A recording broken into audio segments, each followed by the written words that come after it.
didn't get who he was. He wept because they were only dealing with the natural things. If you go on and read it, he talks about the natural things. He recognized that his real victory was going to come after he goes into the grave. Comes up out of that grave. Y'all know what I'm talking about? That's why he wasn't rushing no more. When he come up out of that grave, he wasn't rushing. He was just got a little pimp walk, I believe. I think he did. That's why he can say, I got what? All power. All power. He wept because they misunderstood him. Because they didn't get him. I look around in the church today and I think maybe sometime I ought to weep. Because people don't get the power of God. They're so busy putting a facade on what it's supposed to look like, rather than really developing the internal strength of Christ, exercising and live a life of faith, speaking a life of faith, speaking a life of victory. If you're going through something right now, quit whining and complaining. Just know it don't last what? Always. The goal is you going through, which means you coming out on the what? On the other side of this thing. Quit looking at only the natural things. One verse, and I think it's in 1 Corinthians, it said he had a problem with some people. He said because they supposed that gain was godliness. That's in the Bible, by the way. It said they supposing that gain is God, meaning whoever got the most money is the most godly. And we sitting around, I don't have no problem with money. Y'all need to make sure you have a whole lot of money. I really mean that. Those that pay tithes, I want you to have a lot. Those that don't pay tithes, I hope you don't get none.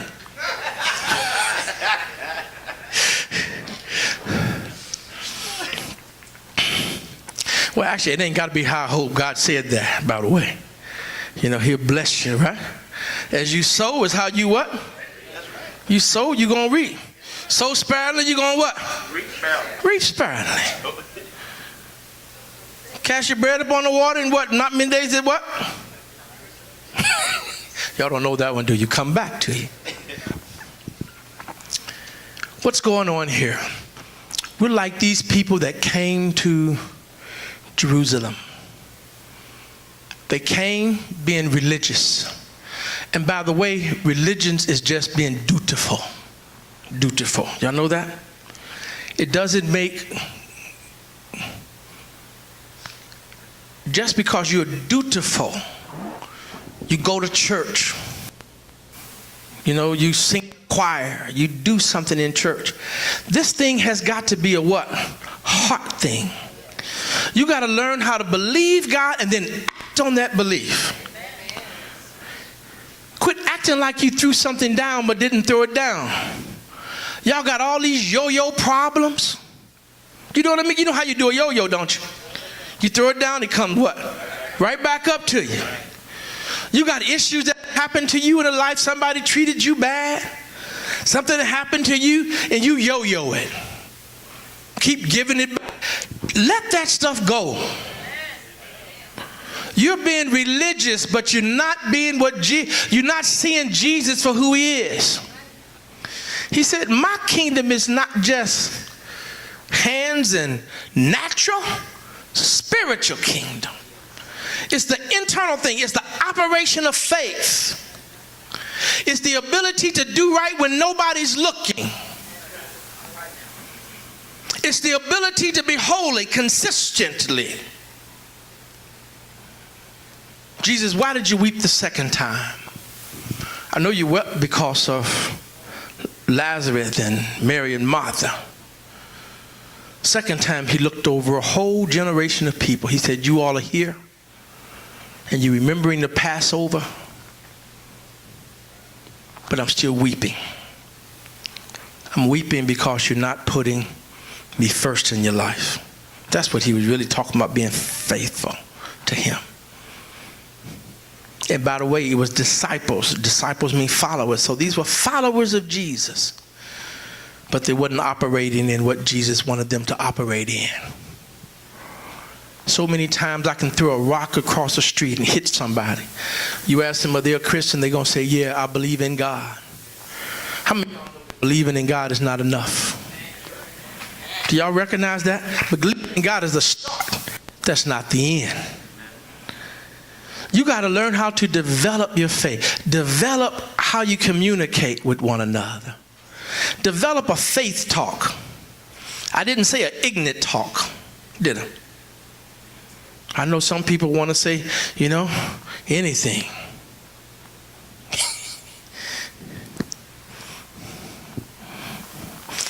Some things you wonder, you just don't know how God do it.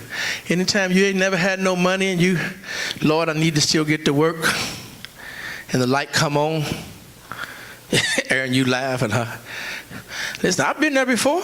You know what does? That light messes up my faith. I just put my thumb over it and keep driving.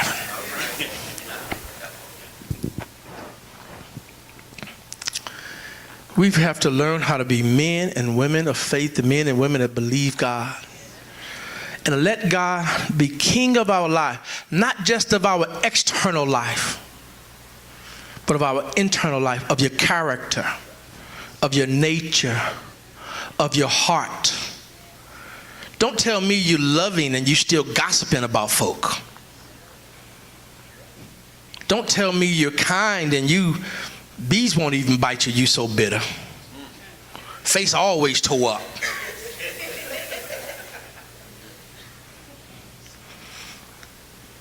I had a guy one time, I asked him a question, man, why you got your face all tore up like that? Just how I am. And more I talked to him, he was afraid. He didn't want anybody talking to him. He was scared. And so he walked around tough. Be something funny if that was the only time. I know I'm taking my time. I'm taking my time. Watch it be something different that I ain't never know nobody like that. I had a good friend of mine, and a good friend, Dwayne Nelson. We grew up. Karen and them heard me talk about Dwayne 100 years. You can expect Dwayne to go with you, but if you got into a tussle, Dwayne gonna be the first to hit the bricks. He gonna be the first to run. What kind of relationship did you have with Jesus? Is it that external thing like these people had? Come and be my king. Come and throw us off of bondage. That was just outside of the will of God. That wasn't what God was doing at that time. He wanted to come in and he wanted them to have their heart turned to him. Their nature turned to him. Let me say this. I cannot tell Sister Bates I love her if I don't spend no time with her. Can I? I got to spend some time with her. You got to spend some time with Jesus. And I don't mean, you driving and say, well, I pray all the time while I'm driving. No, I ain't talking about that. I'm talking about some quality time. Is that right? How you going to say you love the Lord? You don't come out to the house of the Lord. This is where the work of the Lord is being done, where we make a church, where we make a place that's palatable so that people can come in and be saved. And we know they're not coming in here perfect, right? They're coming in here with all kinds of stuff. But don't we supposed to love them still? We love them still. Because, but for the grace of God, go what? Go out. We love them still. That's why we ought to be about compelling people. Tell people to come in. That's what Jesus was saying. Listen, let me reveal myself on you that's uncontrollable, that was caught in two ways, that nobody who was written on means that you were uncontrolled, Let me reveal myself to humanity through you. Let me reveal myself. You all got to stop coming out to church, and I'm not fussing, I'm not mad. Stop coming out to church looking to be excited. Nothing wrong with being excited. I like being excited. I like jumping and shouting. But stop coming only for that.